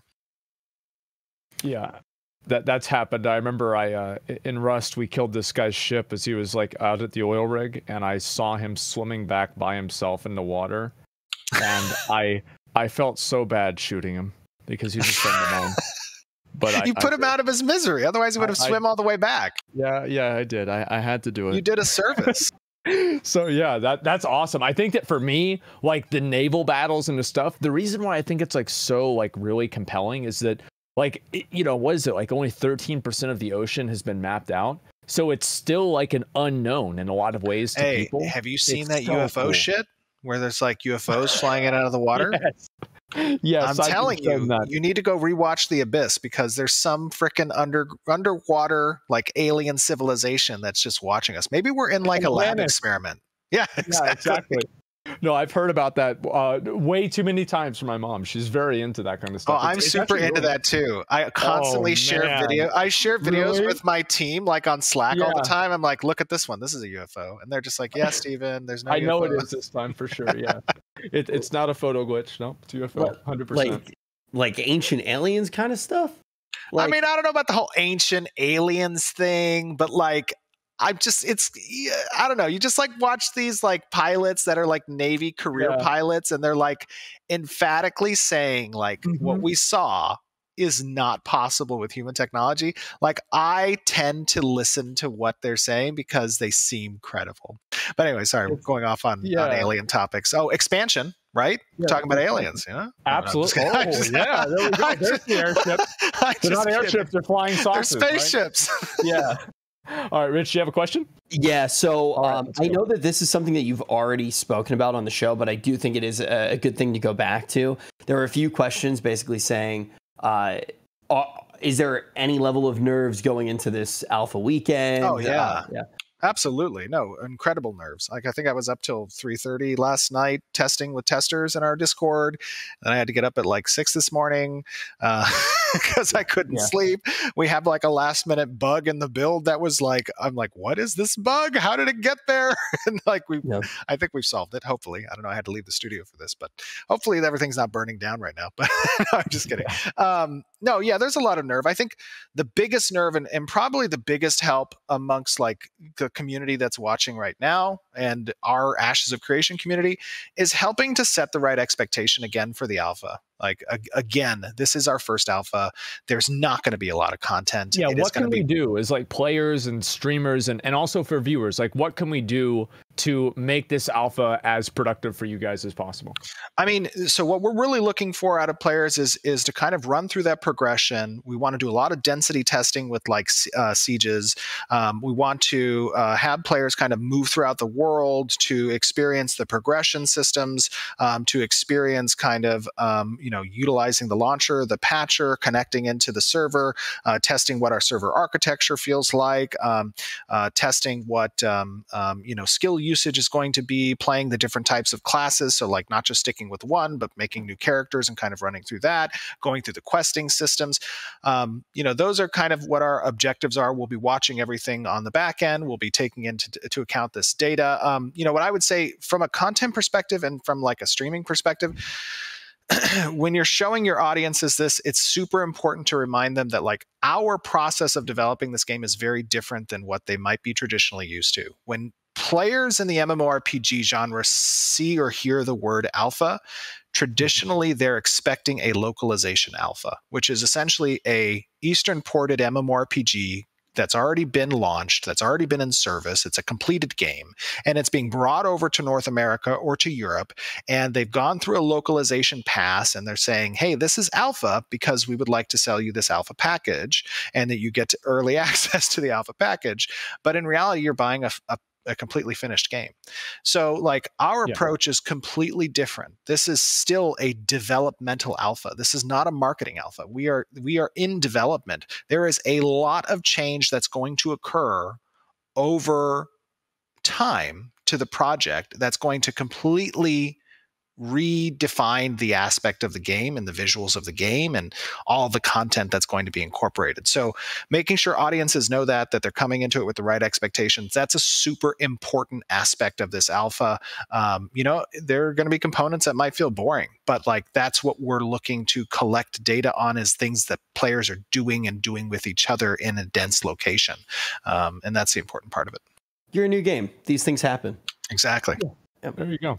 Somebody literally said in the chat, somebody said in the chat, they were like, yeah, just throw an OTK logo on it so you get a free pass if anything's going wrong. It's all that one. I know we have a lot of OTK fans in the studio, developers. Yeah. They were like, holy shit, you're going on Allcraft? I'm like, yeah. They hit me up last night. I was like, it sounds like a good time. And they're like, oh, I can't believe it. So we got a lot of fans in the studio of OTK. Yeah, I also want to say, man, like before we get to the rest of the questions, I want to say thank you so much for coming on, especially on the eve of the game coming out on your birthday. Happy birthday again! Thank you. Thanks. Last minute. Thank you so much, man. It's really incredible to see how flexible and passionate you are with the project. Like especially over this past year or so. Whenever I've been keeping up with it. Thank you, buddy. Appreciate that. No, I mean, again, like we do this for the players, and I love any time I have to interact with players. You guys are players, and seeing kind of the audience and their feedback, that's super important to me. So I appreciate the opportunity 100%. And this is a question that I think that we talked about a little bit before, but this is from Era at Era to the Moon on Twitter. With the MMO genre having become fairly stale over the years, are you looking to innovate the genre or perfect its current tropes?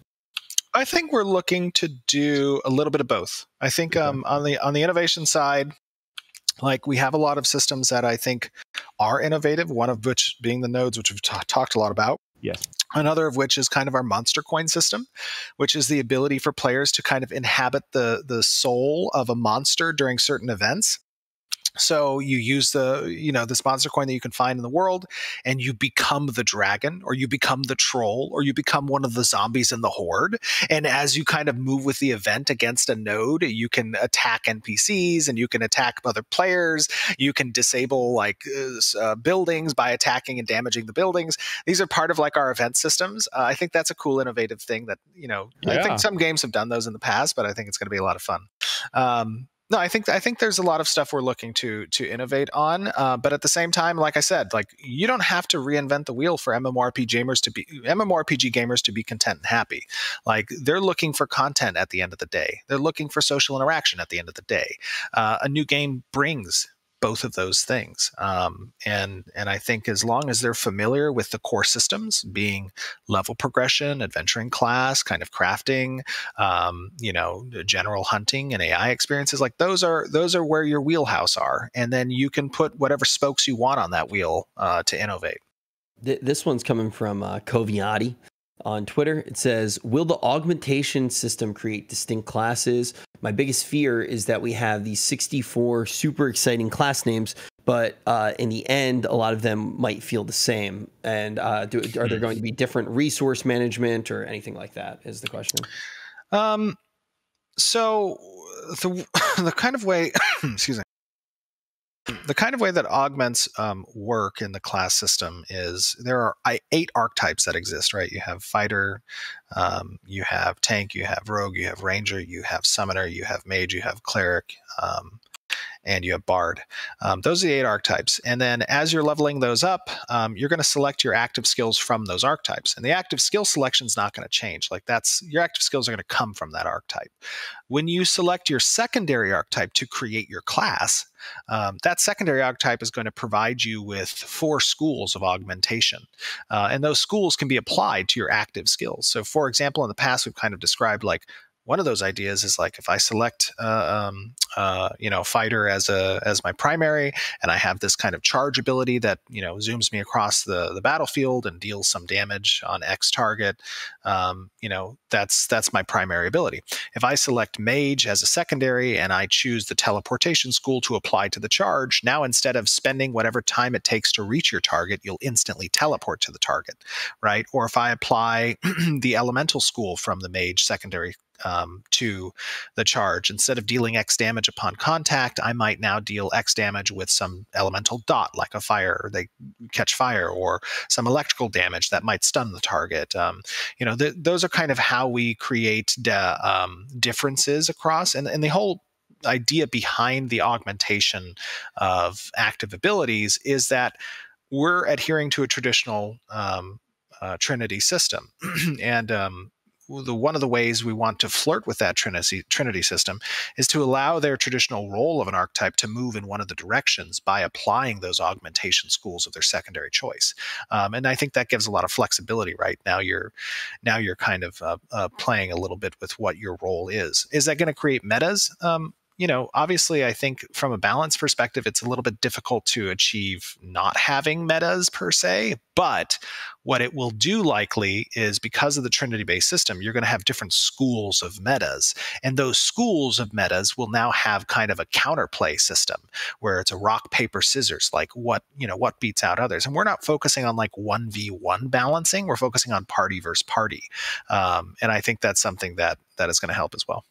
Yeah, it actually, funny enough, it reminds me a lot of Final Fantasy XI in some ways, where you really had like I think it was called a side job or a second job, and it was like if you were a healer and a dragoon, then all of a sudden your dragon was like healing and different things like that. But it reminds me of quite a few different systems. Very exciting, all in all. Asmon, there's one question that everybody's been asking in your chat. Do you want to ask it? You can go ahead and ask it. I'm excited now.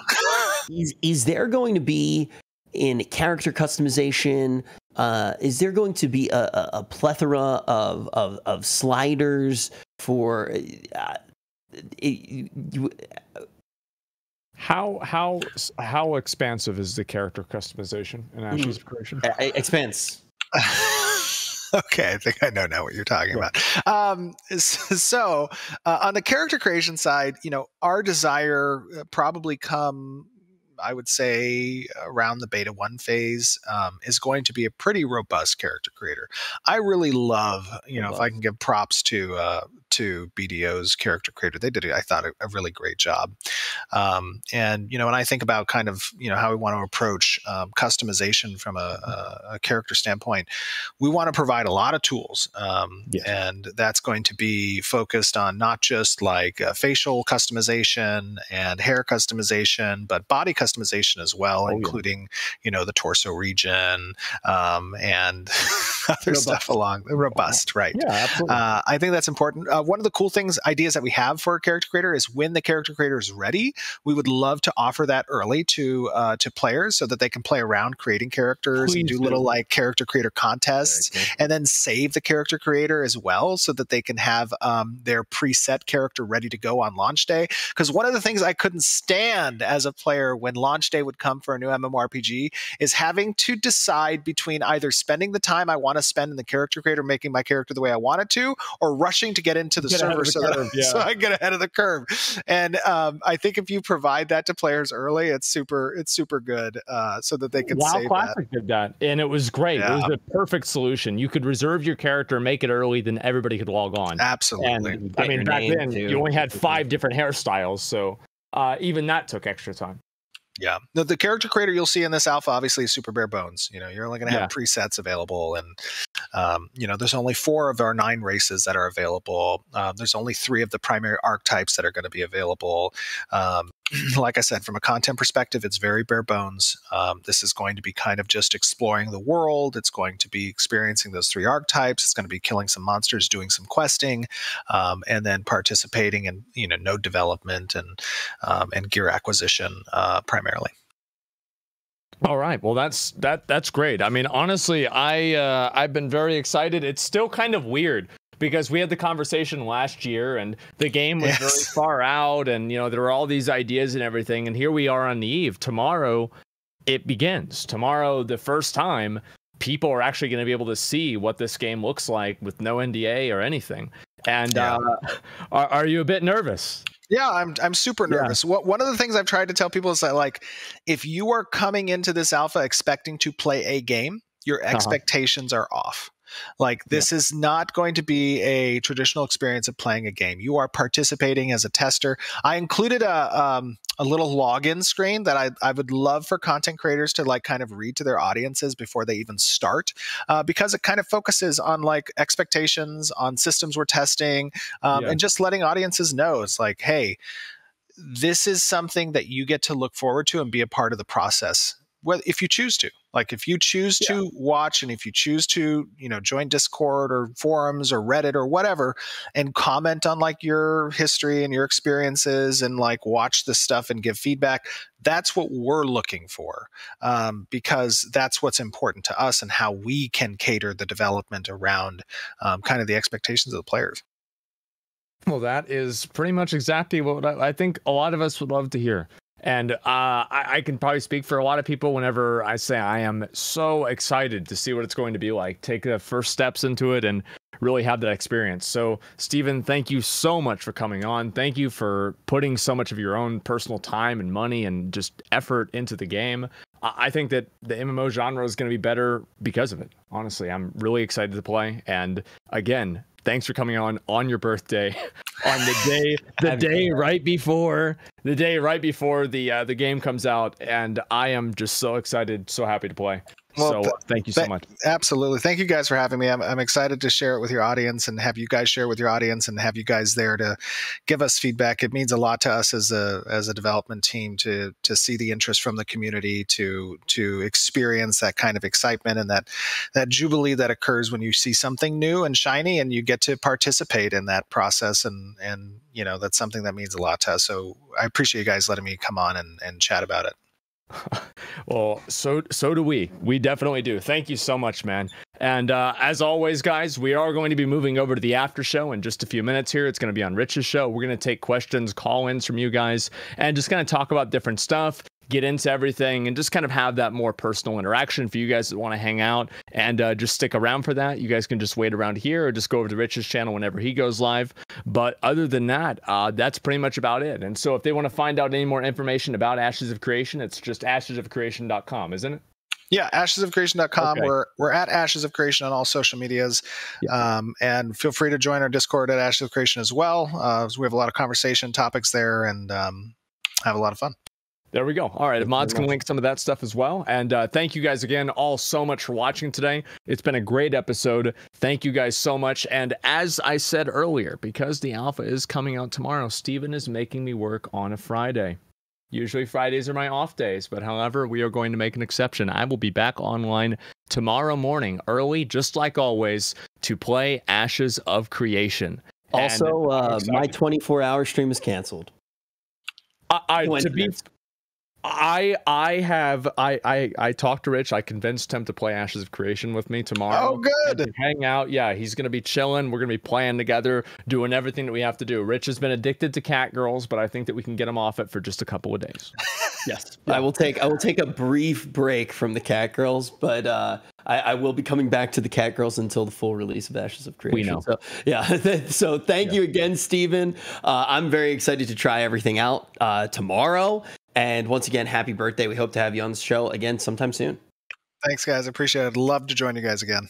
Absolutely. Thanks a lot for coming on. I'll see you later. Peace, guys. See ya.